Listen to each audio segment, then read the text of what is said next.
गया, बहुत लोगों के मन में बहुत सारी उत्सुकता होगी। ये जो नया बैनर लगा है इस पर साहब दीदी की तस्वीर भी नहीं है। हम लोग जहाँ भी जाते हैं चर्चाओं में जाते थे तो वहाँ साहब दीदी की तस्वीर होती थी बैनर में। इसके पहले भी जो बैनर लगा था उसमें भी साहब दीदी की तस्वीर है। बहुत लोगों के मन में बहुत कुछ सवाल उठ रहे थे, इन लोगों ने बैनर क्यों बदला, इन लोगों के बैनर में साहब दीदी क्यों नहीं है। तो हम लोग तो पहले इस शंका का समाधान कर लें कि ऐसा क्यों हुआ। तो सबसे पहले आप सभी जानते हैं कि साहब तो अब नहीं है, शरीर में धरती पर नहीं है। साहब ने जो अंतिम संगोष्ठी की उसमें हम लोग गए थे। साहब ने कहा अब आप रांची से विदा हो गए। पूरा डायलॉग सुनिए, पूरी उक्ति। साहब ने कहा 2 दिनों की संगोष्ठी आज समापन की ओर है, दूसरे दिन की बात है। फिर साहब 2-4 सेकंड चुप रह के फिर पूछते हैं समापन कहे या शुरुआत। नीचे हम लोग बैठे थे, नीचे के लोगों ने कहा शुरुआत। तो साहब ने कहा कि हाँ शुरू तो अब होगा क्योंकि आप रांची से विदा हो रहे हैं। तो इसमें सोचने वाली बात है, केवल इतना ही कह देते तो काफी था कि शुरू अब होगा, अब आप रांची से विदा हो रहे हैं। बीच में क्योंकि लगाने का क्या मतलब है। शुरू तो अब होगा क्योंकि आप रांची से विदा हो रहे हैं, इस क्योंकि को समझना है। मैं आप लोगों को हिंदी साहित्य नहीं पढ़ाने आई हूँ, मैं भाषा विज्ञानी नहीं हूँ, लेकिन ये बात हमारे आपके समझने के लिए अति आवश्यक है कि इसमें क्या है। तो उसके बाद फिर कहते हैं, वो बात फिर सुन लीजिए तो ज्यादा स्पष्ट होगा। कहते हैं पहले आप कुत्ता थे, अब आप हो गए हैं बिलाई। बहुत स्टाइल में कहते हैं, अब आप हो गए हैं बिलाई। फिर अर्थ समझा रहे हैं कुत्ता और बिल्ली का। जानते हैं कुत्ता केवल मालिक को पहचानता है और बिल्ली घर को पहचानती। इतने से ही साहब को संतोष नहीं है और भी ज्यादा क्लियर करते हैं। फिर कहते हैं पहले आप केवल मुझे जानते थे। इन सभी बातों का बहुत सारगर्भित, बहुत क्या कहें, इसका अर्थ बहुत ही गूढ़ है जो कि हम आपको साहब समझाना चाहते हैं। तो शुरू तो अब होगा क्योंकि आप रांची से विदा हो रहे हैं। यदि हम किसी बच्चा को कहते हैं कि ये फेल करेगा क्योंकि ये पढ़ता नहीं, यानी पहले वाली बात जो है उसका परिणाम निर्भर करता है बाद वाली बात का। क्यों फेल करेगा, क्योंकि ये पढ़ता नहीं। तो साहब ने कहा शुरू तो अब होगा क्योंकि आप रांची से विदा हो रहे हैं। यानी रांची से जो लोग फुल फ्लेजेड तन से मन से धन से विदा हो गए हैं वही लोग शुरू कर पाएंगे, उन्हीं से शुरू होगा। साहब के कहने का मतलब ये है, तभी तो कुत्ता बिल्ली का मतलब समझाए हैं। इस जगह पर ये भी तो कह सकते थे साहब कि आप लोग रांची आते जाते रहिएगा तभी आप लोग कर पाइएगा काम। ऐसा तो साहब ने नहीं कहा। इसके बाद एक बात और सुन लीजिए तब ज्यादा भरोसा होगा। साहब कहते हैं देखिए शरीर का मिलना कोई मिलना अभी तो मैं हूं तो रांची चले आते हैं, नहीं रहेंगे तो फिर उसके बाद कहते हैं आप मुझसे मिलिए या न मिलिए, मेरी बातों पर तो भरोसा करना होगा, नहीं तो शिव का पता गुम हो जाएगा।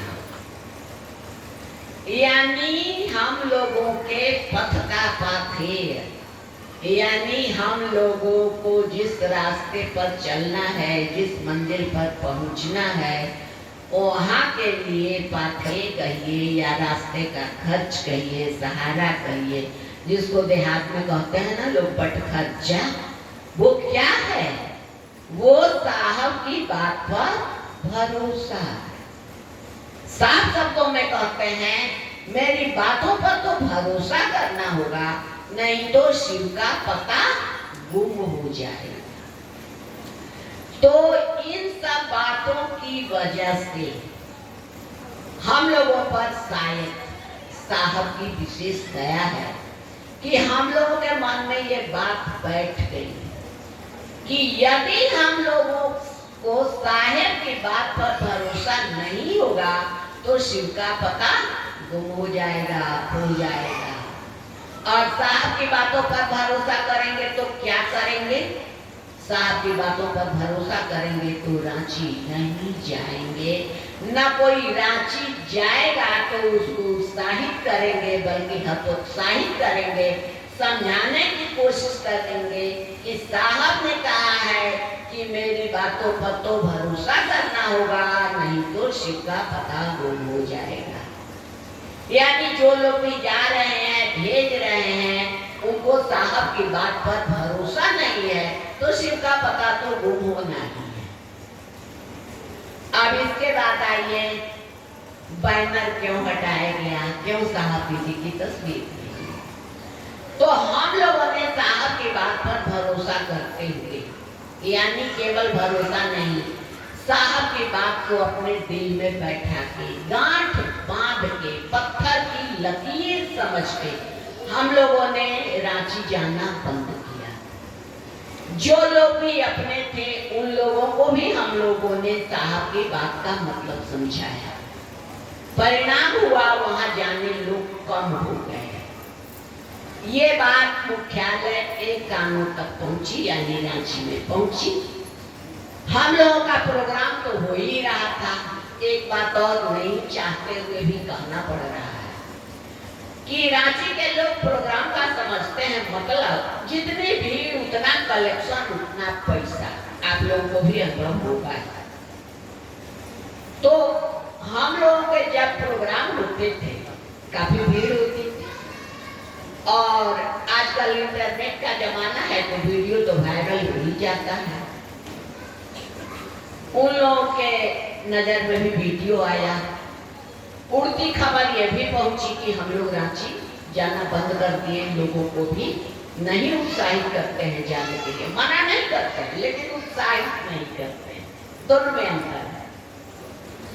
मना इसलिए नहीं करते हैं कि जिसको इच्छा होगी वह जाएगा, लेकिन उत्साहित नहीं करते हैं, समझाने की कोशिश करते हैं कि शिव का पता गुम नहीं हो जाए उससे, इसलिए। तो उन लोगों तक खबर पहुंची तो वहां से हम लोगों के पास धमकी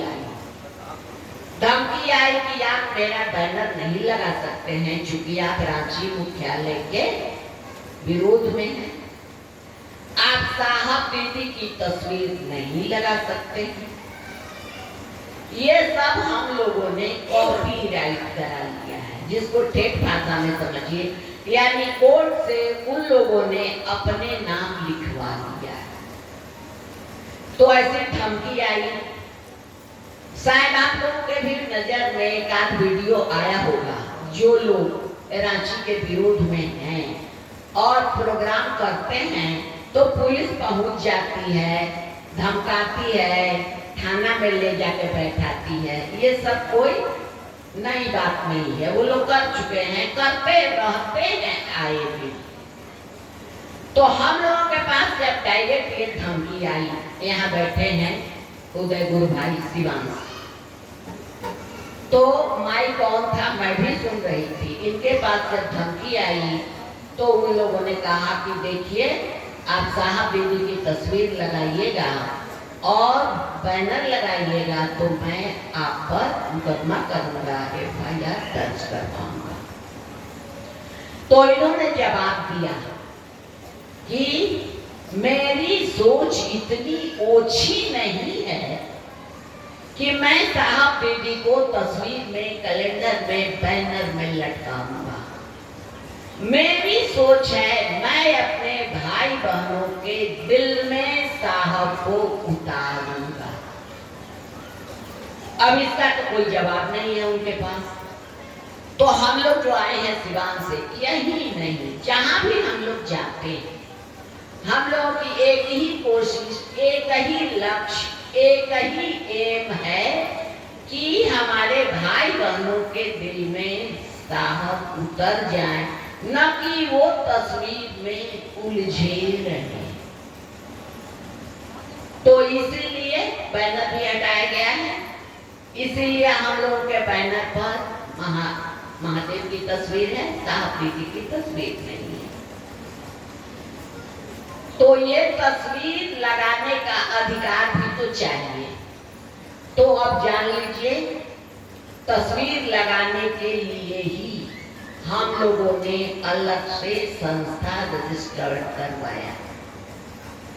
उन लोगों की संस्था से हम लोगों को कोई मतलब नहीं है, क्योंकि अब जब बैनर बनाइएगा, अपना अलग से स्लोगन दीजिएगा, अलग से लोगो दीजिएगा, तो आपके पास अधिकार होना चाहिए।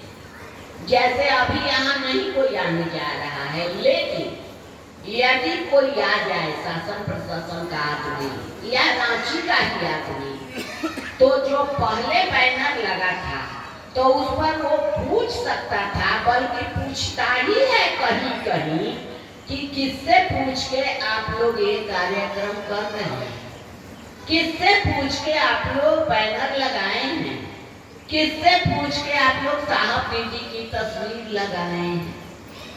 तो ये सब कानूनी अड़चन हम लोगों के सामने आई, जिसके लिए हम लोगों को अलग से अपनी संस्था रजिस्टर्ड करवाना पड़ा भारत सरकार से।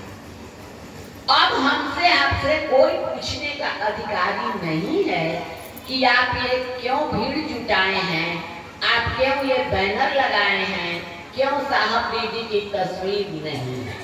अब ये पूछने का अधिकार किसी के पास नहीं है। साहब दीदी की तस्वीर रहती तो वो लोग पूछ सकते थे, वो बैनर रहता तो वो लोग आके पूछ सकते थे। इतना ही नहीं, वो लोग थाना, पुलिस, प्रशासनिक कार्रवाई भी कर सकते थे, कई जगह वो लोग किए हैं। तो इसलिए हम लोगों ने अपनी अलग संस्था बनाई, जो कि भारत सरकार से रजिस्टर्ड है। हम लोगों का लोगो अलग है, हम लोगों के बैनर पर स्लोगन अलग है, और साहब की तस्वीर, दीदी की तस्वीर नहीं। अब सब लोग स्पष्ट हो गए क्यों बैनर हटाया गया, क्यों साहब दीदी की तस्वीर नहीं। इसलिए इतना समझाना पड़ा कि कहीं कहीं लोग ऐसा कह देते हैं कि ये लोग साहब को छोड़ के चल रहे हैं। अरे बाबा, नहीं, हम लोगों का तो लक्ष्य ही है कि साहब दीदी को लोगों के दिल में बैठाएं, और साहब दीदी को छोड़ के आदमी कहाँ जाएगा, कहाँ पहुंचेगा।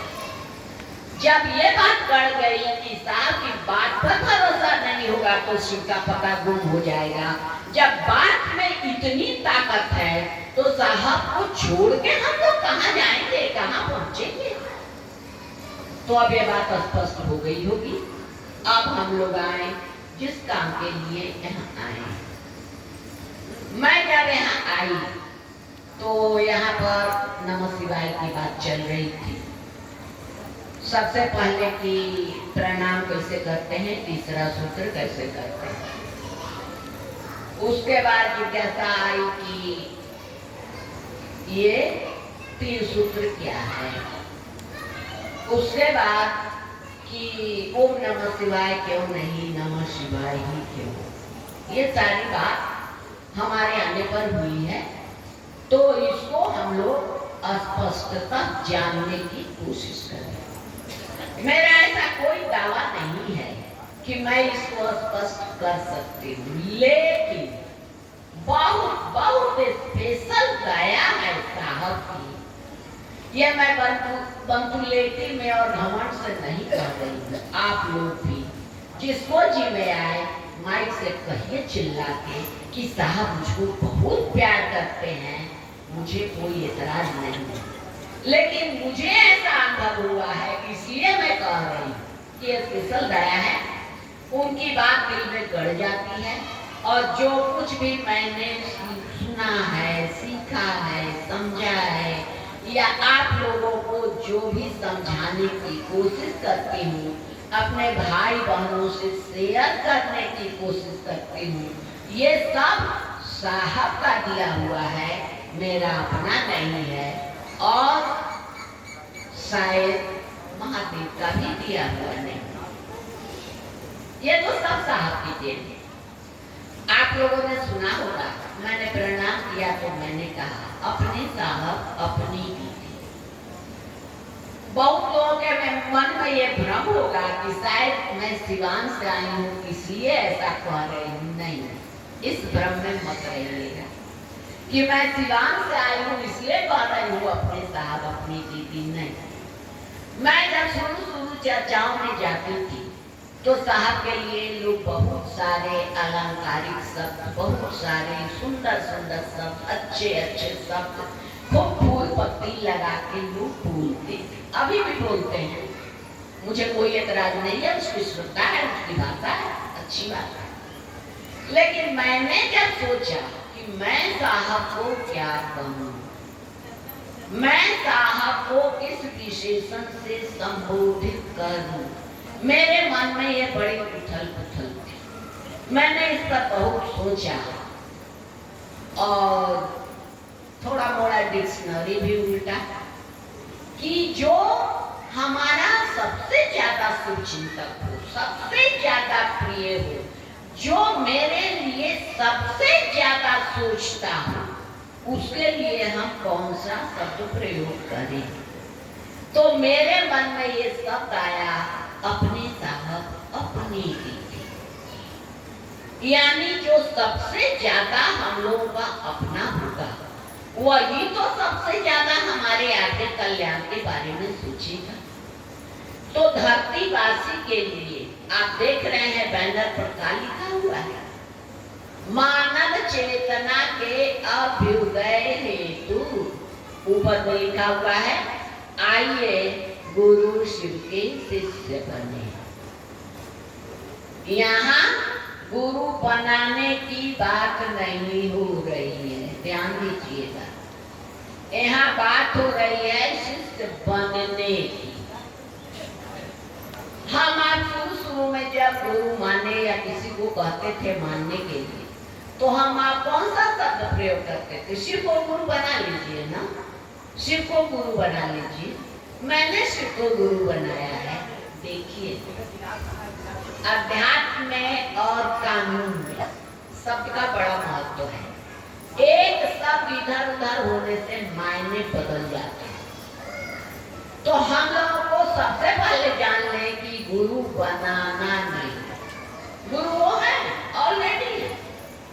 हमारे आगे पुराण शास्त्र सभी कहते हैं कि वो गुरु है, जब से है तब से गुरु है, सृष्टि के पहले से गुरु। तो उनको गुरु तो नहीं बनाना है, अपना गुरु बनाना। ध्यान रहे, अपना गुरु बनाना। तो अपना गुरु बनाने के लिए क्या करना होगा? अपना गुरु बनाने के लिए गुरु का तो रिश्ता होता है शिष्य से, तो हमको आपको शिष्य बनना हो। शिष्य बनेंगे तभी तो हमारे आपके अपने गुरु बनेंगे। हम आप बहुत गलतफहमी या खुशफहमी में कहिए कि हम आप सोचते हैं कि हम आप बहुत लोग कह भी देते थे, अभी भी कहते हैं। शिव चर्चा की शुरुआत में जब कहा जाता था लोगों से कि आप शिव को अपना गुरु मानिए, तो लोग कहते थे कि हम तो बहुत पूजा करते हैं, हम तो केवल शिव की ही पूजा करते हैं, गुरु बनाने की क्या जरूरत है। आप लोगों को भी सुनने को मिला होगा, हम लोगों ने जो कुछ किया वो पूजा थी क्या? वो पूजा नहीं। पूजा भक्त करता है, भगवान की करता है। पूजा में भक्त और भगवान का रिश्ता कायम होता है। अच्छा, तो भक्त की परिभाषा है कि वो कुछ नहीं मांगता है। भक्त केवल यही कहता है कि आप जैसे खुश रहो, आप खुश रहो, बस चाहे मुझ पर जो भी गुजरे आप खुश रहो। भक्त ये कहता है। भक्त कुछ मांगता नहीं है, भक्त अपने दुख नहीं सुनाता है अपने भगवान या अपने प्रेमी को। हम लोगों ने जो भी अभी तक पूजा की, ध्यान देने की बात है, भक्त और भगवान का रिश्ता नहीं था, वो रिश्ता था दाता और ममता का, याचक और दाता। हम सबों ने पूजा के बहाने हमेशा कुछ न कुछ मांगा है। नहीं कुछ मांगा है तो कम से कम इतना जरूर कहा है कि जो आपने दिया है वो ठीक ठाक रहे, उसको ठीक से रखना। अब सोचने की बात है, दाता और ममता का रिश्ता कितनी देर का होता है? आप लोगों ने ध्यान दिया? हमारे यहाँ के दरवाजे पर भी ममता आता है, हम आप भी दाता के रोल में आते हैं, कभी न कभी देते हैं। वो ममता जब चला जाता है, हमको आपको कितनी देर याद रखता है? नहीं। हम आप उसको कितनी देर याद रखते हैं? नहीं रखते। तो ये तो रिश्ता अभी तक जो हम लोग किए वो रिश्ता है, कितना कमजोर, कितना क्षणिक। और गुरु और शिष्य के रिश्ते के बारे में हमारे आपके पुराण कहते हैं कि ये जन्म जन्म तक चलता है, ये जन्म जन्म का रिश्ता है। कब तक? जब तक हमको आपको गुरु अपने जैसा न बना ले। यानी हम आप जब अपने गुरु जैसा होंगे तो क्या होंगे? शिव होंगे। तो जब तक हमारे आपके गुरु शिव हमको आपको शिव नहीं बना लेते हैं, तब तक ये रिश्ता नहीं टूटने वाला है, तब तक वो हमारी आपकी बांध नहीं छोड़ने वाले। और सोचने की बात है, जब वो बांध पकड़े हैं तो देखेंगे नहीं क्या कि हमारे आपके घर में भोजन की व्यवस्था है या नहीं, कपड़े की व्यवस्था है या नहीं, बाल बच्चों के पालन पोषण की व्यवस्था है या नहीं। बांध पकड़े हैं तो सबको देखना है, सब पूरा करना है। तो इसीलिए साहब ने कहा कि गुरु और शिष्य का रिश्ता लगाएंगे, यानी हमको आपको शिष्य बनना है। काहे लिए? महादेव को चेला का अकाल है क्या? नहीं, इसके लिए कि हमारी आपकी सारी जिम्मेवारी वो ले, क्योंकि ये हमारे आपके शास्त्र पुराण कहते हैं कि गुरु को सारी जिम्मेवारी लेना चाहिए, नहीं लेना पड़ता है, नहीं लेना है। यानी वो लेंगे ही लेंगे, ये उनकी ड्यूटी। लेकिन ये कब होगा? जब हम आप शिष्य बनने की राह में चलेंगे तब तो। केवल 3 सूत्र कर रहे हैं और मन में वही दाता और ममता वाला रिश्ता है कि मेरा ये हो जाए, वो हो जाए। कभी भूल से भी, सपने में भी ऐसा नहीं याद आ रहा है कि हम शिष्य बन जाए तो वो जिम्मेवारी लेंगे क्या? उसमें भी जन्म जन्म का तब तो नहीं लेंगे। तो हमारी आपकी जिम्मेवारी ले ले, जब तक हम आप शिव नहीं बन जाते हैं। शिव बनने का मतलब सांप लटक जाएगा, डमरू हाथ में आ जाएगा, नहीं। शिव बनने का मतलब कि हम आप शिव में मिल जाएंगे, एक मेक हो जाएंगे, शिव जैसे हो जाएंगे, शिव जैसा मन हो जाएगा। शिव जैसा मन यानी हर आदमी का कल्याण। यही लिखा गया है बैनर पर, मानव चेतना के अभ्युदय हेतु। अभ्युदय माने उन्नति, ऊंचाई, उत्कर्ष। तो मानव की जो सोच है इतनी ऊंची उठ जाए, इतनी ऊंची उठ जाए, सबसे ज्यादा ऊंची उठेगी तो क्या होगा? अरे सिर से ऊंची तो किसी की चेतना, तो सबसे ज्यादा ऊंची उठेगी, बिल्कुल। अब उससे आगे कोई ऊंचाई नहीं है, इतनी ऊंची जब उठेगी, इसका मतलब हम आप शिव हो जाएंगे। हेतु माने कारण।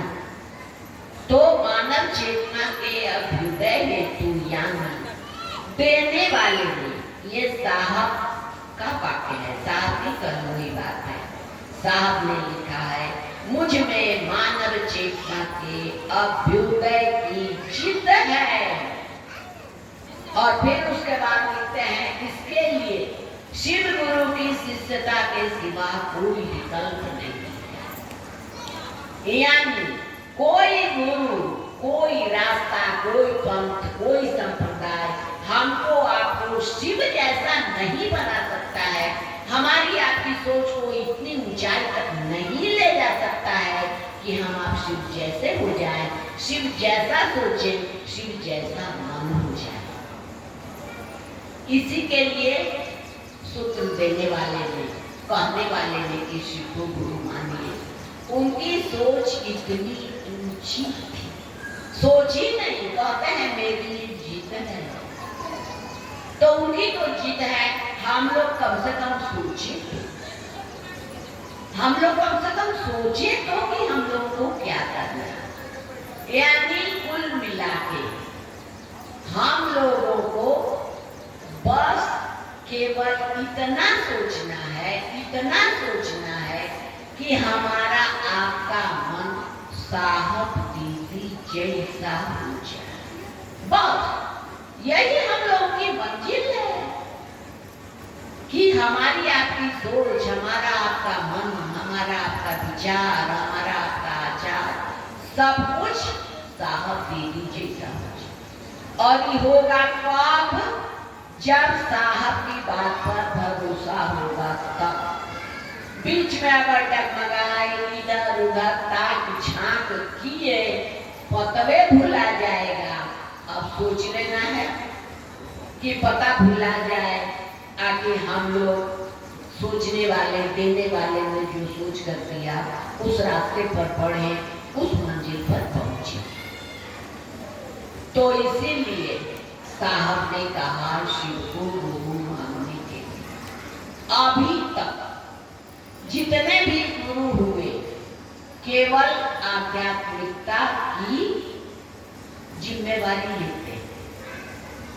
पहली बार साहब ने कहा कि नहीं, तुम्हारी सारी जिम्मेवारी भोजन, कपड़ा, दवा, दारू, बाल बच्चा और आध्यात्मिक उन्नति यानी शिव बनने की प्रक्रिया, सबकी जिम्मेवारी महादेव लेते हैं, लेंगे, बहुत लोगों का लिए हैं। ऐसा हमको आपको देखने में, सुनने में आ रहा है। और आप लोगों के पास भी आजू बाजू और पड़ोस में बहुत सारे उदाहरण होंगे। मैं आपके सामने सशरीर बैठी हूँ प्रमाण के रूप में। मेरी उम्र 75 साल है और आई हूँ सिवान से। रास्ता दूरी आप लोग समझ रहे हैं, शरीर की हालत देख रहे हैं कि मैं नीचे या तख्त पर नहीं बैठ सकती। फिर भी महादेव ही तो लाए हैं। क्यों लाए हैं?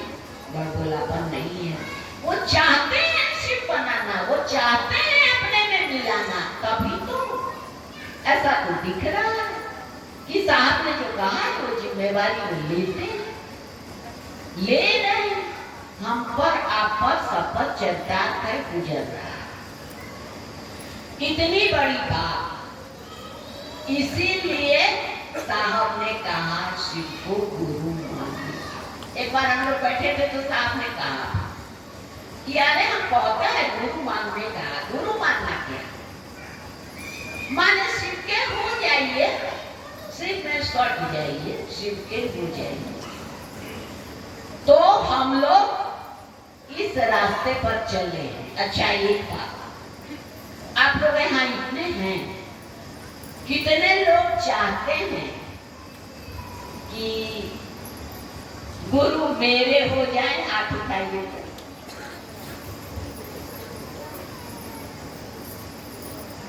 इसको समझना, ठीक है, अच्छी बात है, गुरु मेरे हो जाए, हो जाएंगे, हो जाते हैं, लेकिन साहब की बात मैं समझाना चाहूँ। साहब कहते हैं महादेव तो सबका है,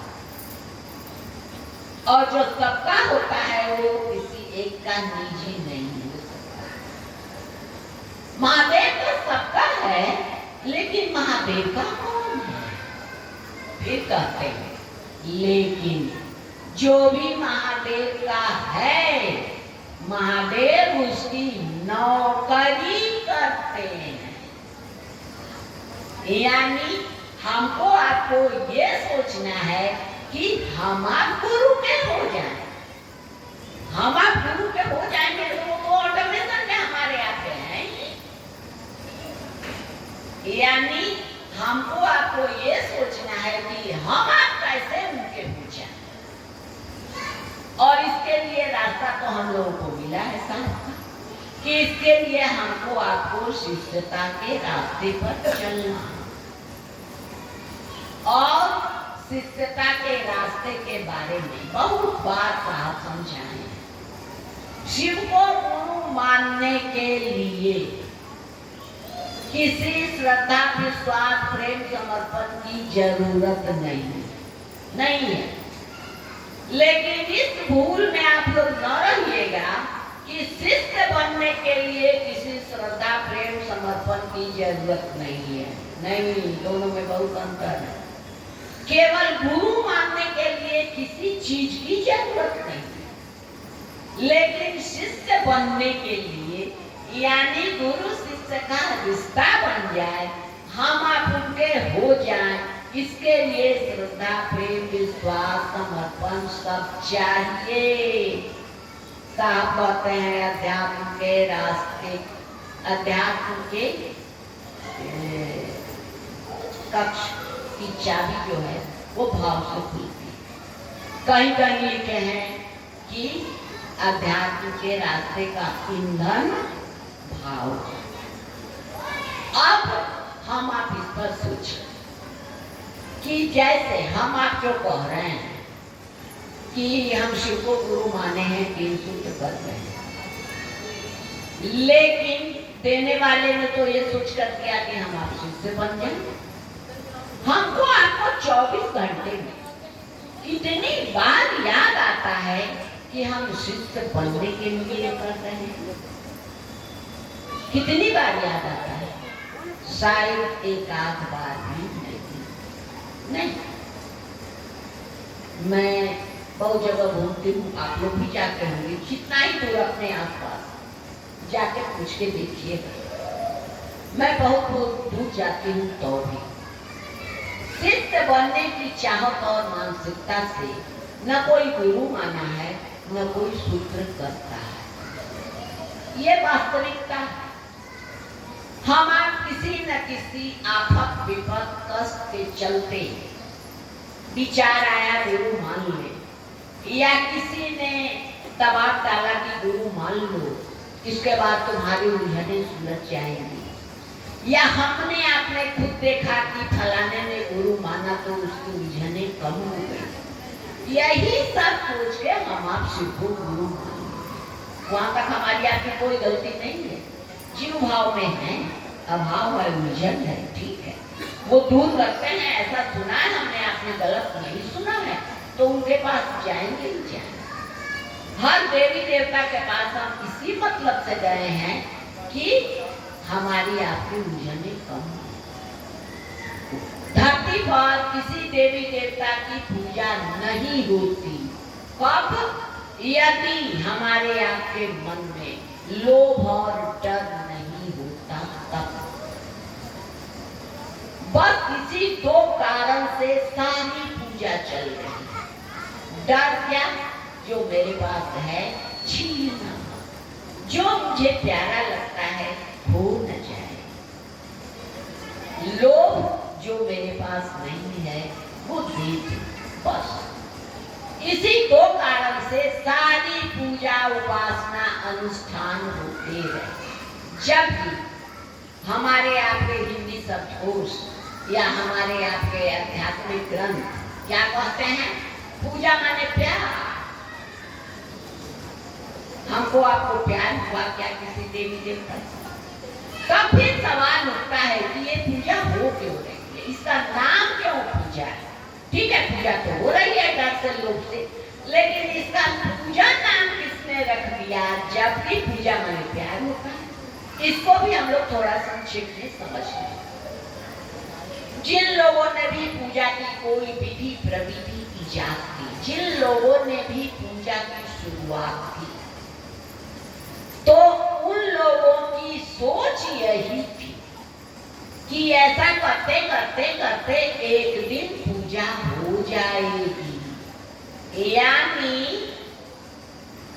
पूजा का ड्रामा कहिए, नौटंकी कहिए, करते करते एक दिन सच में पूजा हो जाएगी। यानी हम आप जितनी देर फूल चढ़ाते हैं, स्तुति गाते हैं, नैवेद्य चढ़ाते हैं, जल चढ़ाते हैं, तो पूजा की जो भी प्रविधि निकली, जिसने भी निकाली, उसकी सोच थी कि जितना देर ये सब हम आप करेंगे उतनी देर तक तो हम आप उस देवी देवता के पास रहेंगे, मनवा वहां रहेगा। और कहा गाना गाते हैं, आप यूं ही अगर हमसे मिलते रहे, देखिए प्यार हो जाएगा। यानी उतनी देर रहते रहते रहते, यानी पूजा का प्रैक्टिस, पूजा का अभ्यास करते करते करते एक दिन सच में पूजा हो जाए। लेकिन ऐसा हुआ नहीं। क्यों नहीं हुआ? इसलिए नहीं हुआ कि हमारे आपके जीवन में सामर्थ्यवान गुरु नहीं थे। और पूजा करवाते हैं गुरु। हमारे आपके शास्त्र पुराण कहते हैं धरती का सबसे मुश्किल काम क्या है? सबसे मुश्किल काम, बहुत लोगों के मन में आता होगा पैसा कमाना। नहीं, सबसे मुश्किल काम है कि किसी भी देवी देवता या भगवान से प्यार हो जाए। प्यार का मतलब सभी, ये सबसे मुश्किल काम है। इसीलिए हमारे यहाँ के ऋषि मनीषी ने लिखा, कहा कि ये काम तो गुरु करवाते हैं, ये काम गुरु का है, हमारा आपका अपने बुद्धि ये होगा नहीं। तो हम आप जितनी भी पूजा की अपने मन से किए, किसी गुरु के कहने से तो किए नहीं। ना हमारे आपके जीवन में इतने सामर्थ्यवान गुरु थे कि पूजा हो जाए, सच में पूजा हो जाए। नहीं, अब हम आप आए, हम आप जो ये करते हैं, हम आप इतना जान गए कि पूजा तो गुरु करवाते हैं। यानी गुरु ईश्वर से प्रेम कराते हैं, ये गुरु की ड्यूटी है, एकदम करना ही करना है उनको। उनकी ड्यूटी है हमारा आपका भरण पोषण, हमारे आपके बाल बच्चों की चिंता, और हमारे आपके मन में ईश्वर के प्रति प्रेम पैदा हो जाए, आकर्षण पैदा हो जाए। ये सारा पोर्टफोलियो, ये सारा काम गुरु का है। ये उनकी जिम्मेवारी है, करना ही करना। अब आइए, हमने आपने तो गुरु माना अपनी जरूरत से उलझन से, यानी ममता के रूप में क्या, याचक के रूप। कोई भी जो रिश्ता बनता है, चाहे कोई रिश्ता हो, यहाँ हम आप बात कर रहे हैं गुरु शिष्य के रिश्ते के बारे में, तो ये केवल एक पार्टी के चाहने से बनता है क्या? नहीं बनता है। सामने वाला खूब चाह रहा है रिश्ता बनाना, हम आप नहीं चाहते हैं तो बनेगा नहीं। अब गुरु तो चाहते हैं कि गुरु शिष्य का रिश्ता बन जाए, गुरु चाहते हैं हमको आपको अपना शिष्य शिष्या बनाना, गुरु चाहते हैं हमारी आपकी जन्म जन्म की जिम्मेवारी है। हम आप नहीं चाहते, हम आप बस दाता ममता के संबंध में रोल में खुश हैं, मांगा मिल गया हो गया। अब ये चाहत कैसे पैदा होगी कि ये गुरु शिष्य का रिश्ता बन जाए? हमारे आपके मन में ये कैसे आएगा कि हम शिव के शिष्य बन जाए? हमारे आपके मन में ये कैसे पैदा होगा कि देने वाले ने जो सोचकर दिया, यानी दिया शिष्य बनने के लिए, मेरा मन भी शिष्य बनने का हो जाए। ये जब होगा तभी तो रिश्ता बनेगा। इसी का दवैया न 3 सूत्र है। साहब समय तो कोई सूत्र मंत्र नहीं था, लेकिन उनकी चाहत इतनी मजबूत थी, संकल्प ऐसा था कि बात मान लिए तो मान लिए। बल्कि आप लोगों को मालूम होगा 3 कसम भी खाए थे कि आप शरीर में आइएगा तो आपको गुरु नहीं मानेंगे, आसमान से शिव के रूप में उतरिएगा तो भी नहीं मानूंगा, और आज से नहीं अभी से गांधी के स्मशान में रात के 2 बजे साहब ने कहा, अभी से मैं जितनी भी पूजा पाठ तंत्र मंत्र जो भी करता था वो मैं कुछ नहीं करूंगा, अब मेरे गुरु जो कहेंगे वही करूंगा। बताइए, हम आप गुरु मान लिए हैं, साहब नहीं जानते थे शिव गुरु का काम करते हैं, जानते थे? कुछ नहीं जानते थे। अपने पिताजी के मुंह से सुने थे कि शिव ईश्वर को कहते हैं, बस इतना। तो उन्होंने तो ईश्वर समझ के गुरु माना था। हमारे यहाँ के आजू बाजू अड़ोस पड़ोस रिश्ता नाता में बहुत लोग कहने वाला है कि मैंने शिव को गुरु माना तो मेरी ये समस्या हल हो गई, कहने वाले लोग हैं। फिर भी हम आप में से किसी की हिम्मत हुई कि हम आप कसम खा जाए? हम आपको जानते हैं कि शिव गुरु हैं, गुरु का काम करते हैं, बहुत सारे सबूत प्रमाण हम देख रहे हैं, लेकिन कितने लोगों ने कसम खाया? किसी ने नहीं। साहब का मन कैसा था कि तत्क्षण कसम खा गया। हम आप अभी तक हिम्मत नहीं कर रहे हैं कसम खाने का। यही मनवा साहब जैसा हो जाए, इसी के लिए 3 सूत्र करना। हम कहे ना कि कोई जिज्ञासा आई थी कि ये 3 सूत्र क्या है, क्या है, तो हमारा आपका मन हो जाए ऐसा कि ना अब इधर कहीं नहीं ताकेंगे। इसी के लिए 3 सूत्र करना। साहब ने यही सोचकर कि ये करते करते आगे वाले की तो इच्छा है, यानी महादेव को तो इच्छा है हमारे आपको गुरु बनने की, महादेव को तो इच्छा है हमको आपको अपने कलेजे से लगाना, महादेव की तो इच्छा है कि हमारे आपके जन्म जन्म की जिम्मेवारी है, हमारी आपकी इच्छा नहीं। हम आप जब ये 3 सूत्र करेंगे तो क्या होगा? धीरे धीरे धीरे धीरे आकर्षण होगा, प्रेम बढ़ेगा, तब हमारी आपकी भी इच्छा होगी कि हम महादेव के पूजा। ऐसा हो रहा है। अभी जो हम लोग पूजा के बारे में बात की कि पूजा में क्या है, तो प्यार हो रहा है लोगों को, ऐसा हम आप देख रहे हैं। भले बहुत लोग घोषित रूप से कसम नहीं खाए हैं, लेकिन कसम बराबर उनका जीवन हो गया है। नहीं देख रहे हैं किसी देवी देवता की तरफ, मैं मना नहीं कर रहा हूँ, मैं कहूँगी क्यों मना कर रहा हूँ, लेकिन ऐसा मन बहुत लोगों का हो गया है कि वो नहीं इधर उधर देखते और उनको महादेव से यानी अपने गुरु से धीरे धीरे प्यार हो रहा। ये कैसे समझ में आ रहा है? देखिए, हर चीज का लक्षण होता है, इसलिए मैंने कहा कि दिख रहा है बहुत लोगों का धीरे धीरे पूजा शुरू हो गया है, यानी प्यार शुरू हो गया है। बीमारी का जैसे लक्षण होता है ना, मान लीजिए हमको टीबी हो गई, तो टीबी हो गई तो वजन घटने लगेगा, खाना नहीं अच्छा लगेगा, हल्का बुखार रहेगा, खांसी होगी, कभी कभी बलगम में खून आएगा, तो डॉक्टर कहेगा या हम अभी समझ जाएंगे कि टीबी हो गया।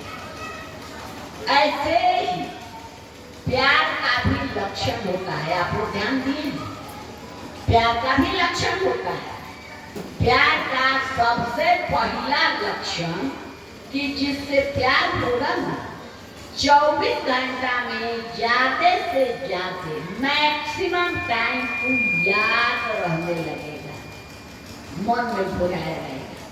बहुत लोगों के साथ ऐसा हो रहा है कि पहले केवल महाशिवरात्रि या तेरस को याद आते थे महादेव, और दिन भर में अधिक समय याद रखते हैं। तो ये क्या है? प्यार की शुरुआत हो गई। एक और लक्षण, मोटा मोटी एक दो लक्षण जिससे भी प्यार होगा, वो जो चाहता है हम आप करने के लिए मजबूर है, दिल के हाथों मजबूर है, चाहे चले छुरियां, कोई कितनी भी बाधा डाले रुके। हम आप देखते हैं बहुत सारे गुरु भाई बहन ऐसे हैं कि घर में उनको बहुत ज्यादा सिकंजा है, ऊपर बहुत ज्यादा क्या कहें पहरा है कि चर्चा में न जाए, फिर भी लोग आते हैं कोई न कोई बहाना बन के या घर के लोगों को नाराज करके। पैसे की भी कमी है, बहुत लोग हमें बताती हैं कि जब नहीं रहते हैं घर के पुरुष पर तो हम लोग सब्जी नहीं खरीदते हैं, वो पैसा बचाते हैं कि चर्चा भी चाहिए। ये क्या है?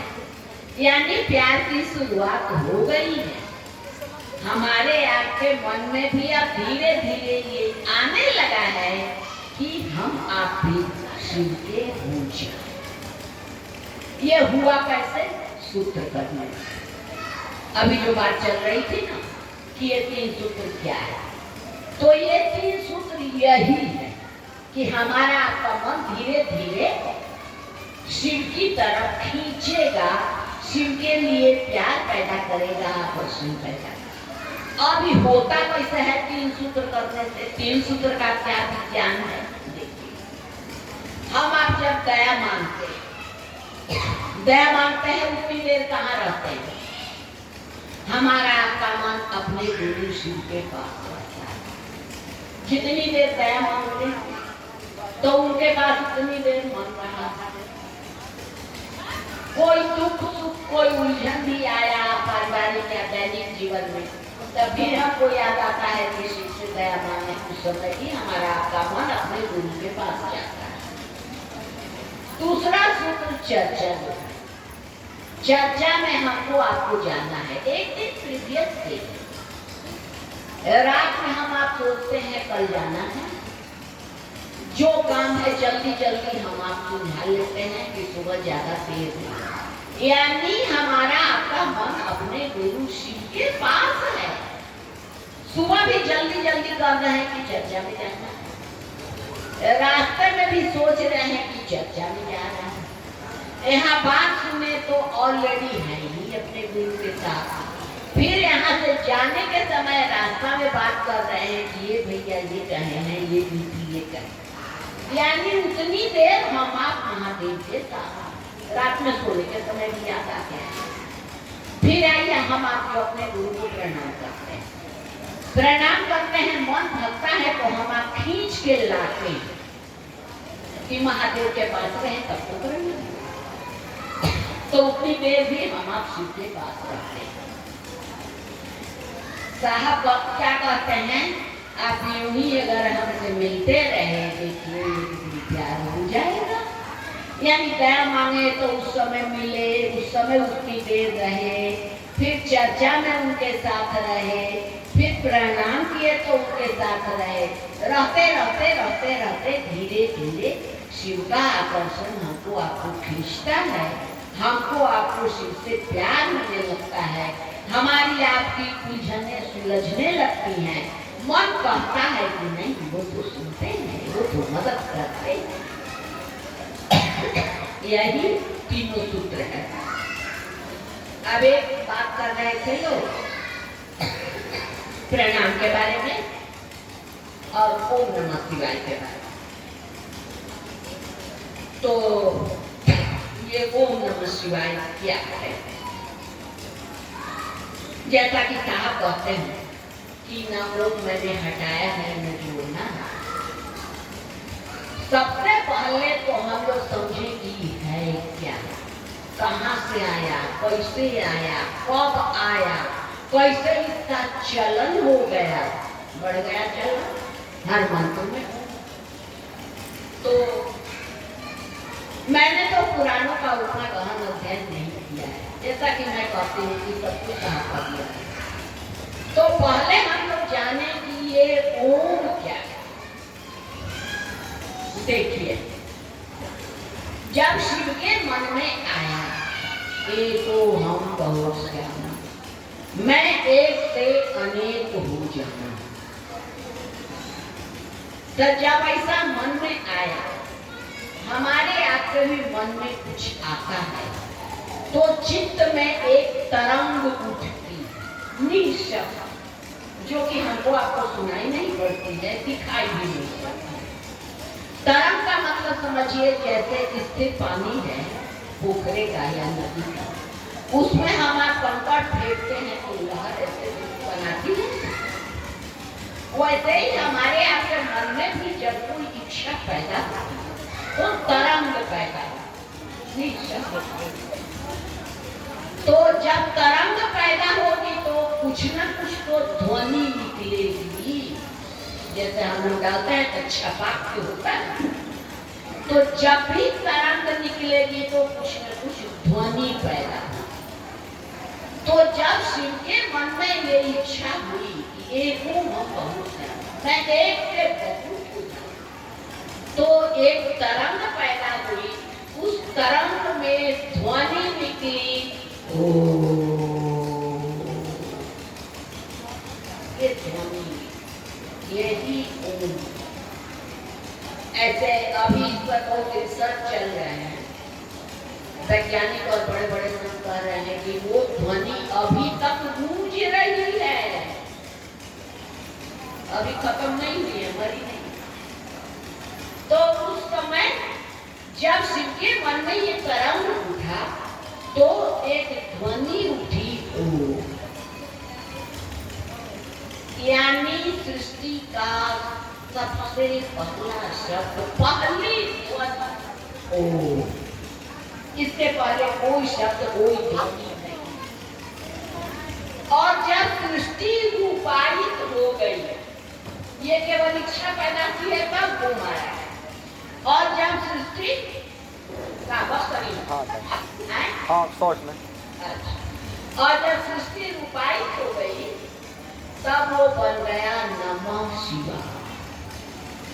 यानी जो ओम है वही नमः शिवाय है, दोनों एक।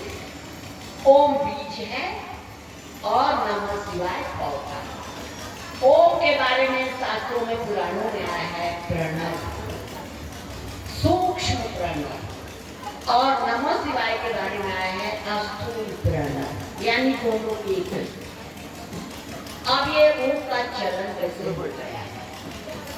सबसे पहले ऋग्वेद लिखा गया, तो ऋग्वेद में जितने मंत्र आए, ऋषियों ने सोचा कि सृष्टि की सबसे पहली ध्वनि ओम है, तो मंत्रों को प्रतिष्ठित करने के लिए, आदर श्रद्धा देने के लिए उसमें लोगों ने ओम लगा दिया। सभी मंत्र ऐसे ही नमः शिवाय में भी कोई लगाती है मुझे। अब आइए हम लोगों का नमः शिवाय। सबसे पहले नमः शिवाय का उल्लेख आता है शिव पुराण में। शिव पुराण में जब माँ पूछती है पार्वती शिव से कि हे महादेव, जब घोर कलयुग आएगा, लोगों का साधु संत पूजा पाठ सब से विश्वास उठ जाएगा, उस समय लोगों का कल्याण कैसे होगा? तब महादेव ने कहा कि हे देवी, जिस समय ऐसा होगा उस समय पंचाक्षर मंत्र नमः शिवाय से लोगों का कल्याण होगा। स्पष्ट लिखा हुआ है पंचाक्षर नमः शिवाय, उसमें केवल नमः शिवाय, यानी शिव ने अपने मुंह से कहा नमः शिवाय, वो भी किसको? माँ को। उसके बाद आइए साहब, साहब को क्या मिला? नमः शिवाय। उसके बाद आइए ये तारक मंत्र है, ईश्वर से एक वेद करने का मंत्र है। जो भी मंत्र सांस पर नहीं चढ़े वो आपको ईश्वर सानिध्य नहीं दिलवा सकता है। तो ओम नमः शिवाय सांस पर नहीं चढ़ता, नमः शिवाय ही सांस पर चढ़ता है। तो अब समय काफी हो गया है, इशारा कर रहे हैं भाई लोग, ये स्पष्ट करना मुझे जरूरी लगा। फिर से आप सभी के चरणों में